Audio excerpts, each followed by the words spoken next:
James the Red Engine, Part 3. Troublesome Trucks.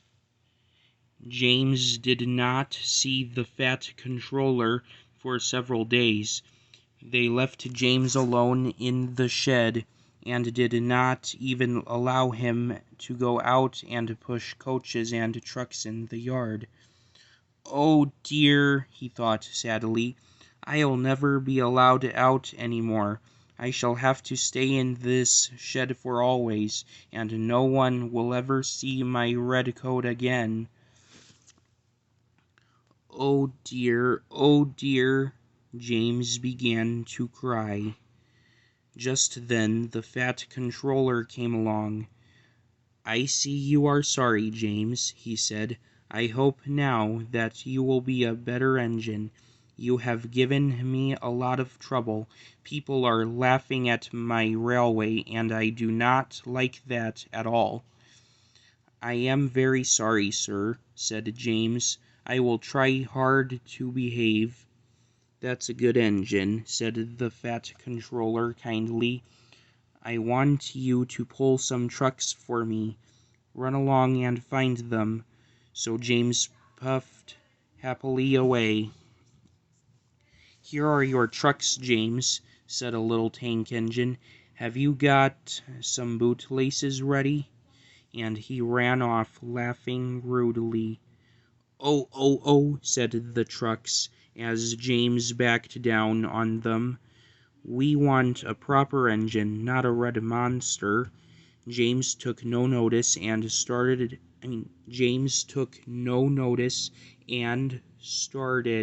as soon as sorry about that. As soon as the guard was ready. Come along, he puffed. Come along, he puffed. We won't, screamed the trucks.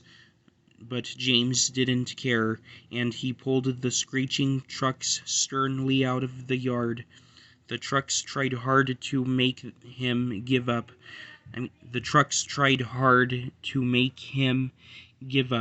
But he still kept on. Sometimes their brakes would slip on, and sometimes their axles would run hot. Each time they would have to stop and put the trouble right, and each time James would start again, determined not to let the trucks beat him. Give up, you can't pull us, you can't, called the trucks. I can and I will, puffed James, and slowly but surely he pulled them along the line. At last they saw Gordon's Hill ahead. "Look out for trouble, James," warned his driver. We'll go fast and get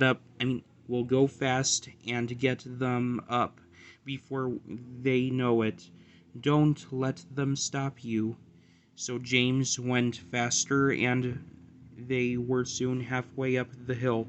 I'm doing it, he panted. But it was hard work. Will the top never come? He thought, when with a sudden jerk it all came easier. I've done it, he puffed triumphantly. Hurrah, he thought, it's easy now. But his driver shut off steam.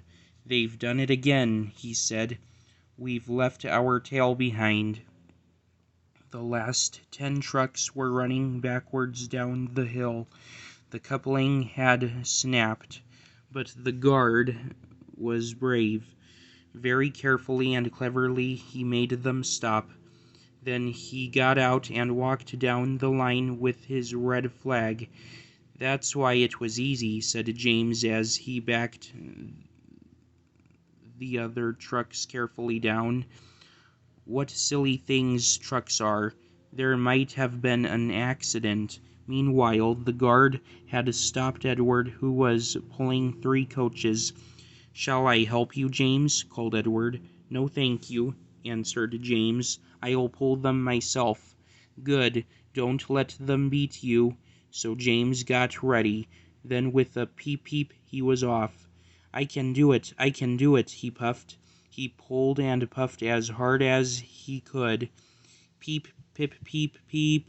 "You're doing well," whistled Edward, as James slowly struggled up the hill, with clouds of smoke and steam pouring from his funnel. I've done it," he panted, and disappeared over the top.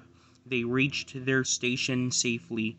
James was resting in the yard when Edward puffed by with a cheerful peep. Then, walking towards him across the rails, James saw the Fat Controller. "Oh dear, what will he say?" he asked himself sadly. But the Fat Controller was smiling. "I was in Edward's train and saw everything," he said. "You've made the most troublesome trucks on the line behave. After that, you deserve to keep your red coat."